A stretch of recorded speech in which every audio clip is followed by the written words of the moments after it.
د پلار د ازر په نامه او بت پرست و.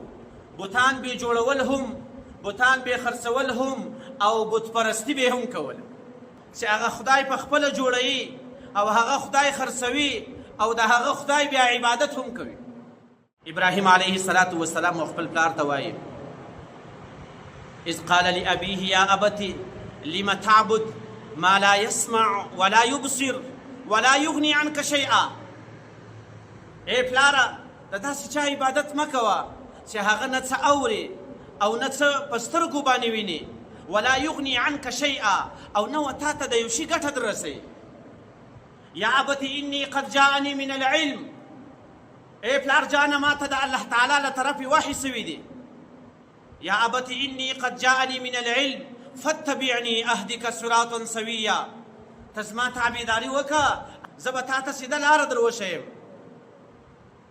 یا ابت انی اخاف ان یمسک عذاب من الرحمن، ای پلار جانه زه په دې باندې بیریږم چې الله تعالی به تا په یو سخت عذاب باندې ونیسي.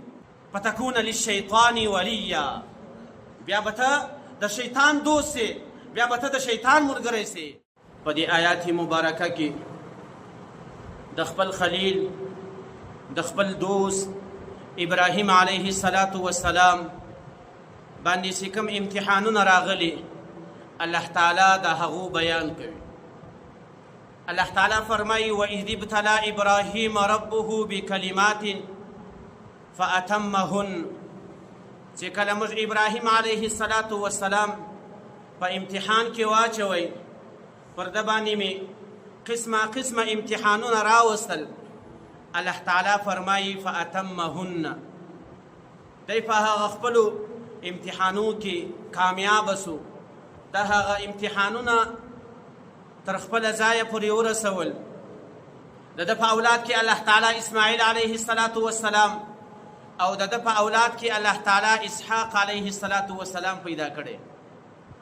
د ده د زندگی مختصر معلومات به نن موږ تاسو حاصل کو. الله تعالی و ده ته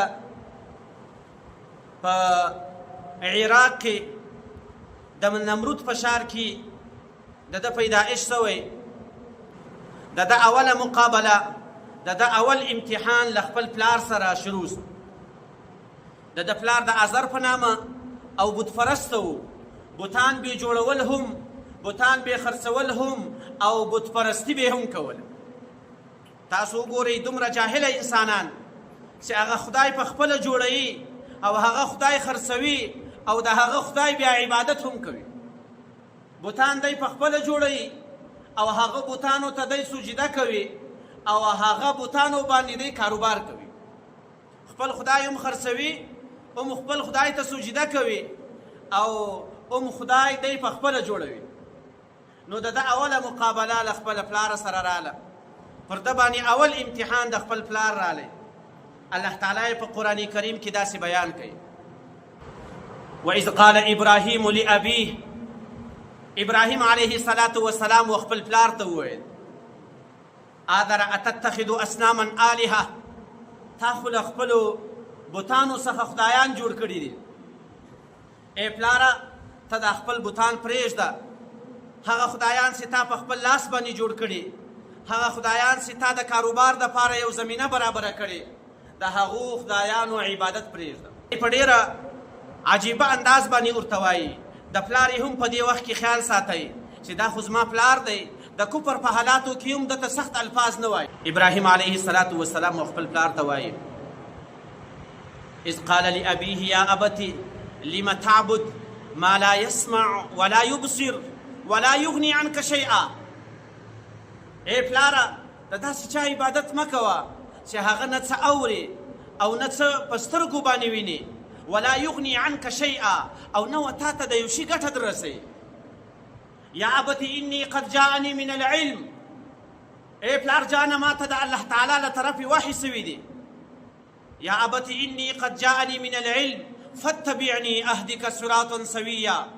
ته زما تابعداري وکړه، زه به تا ته سیده لاره در وښیم. یا ابت انی اخاف ان یمسک عذاب من الرحمن. ای پلار جانه، زه په دې باندې بیریږم چې الله تعالی به تا په یو سخت عذاب باندې ونیسي. فتکون للشیطان ولیا، بیا به ته د شیطان دوست سې، بیا به ته د شیطان ملګری سې، ځکه د بوتانو عبادت دا د شیطان عبادت دی. لیکن د ده له طرفه په دومره سخت الفاظو باندې جواب ورکول کېږي.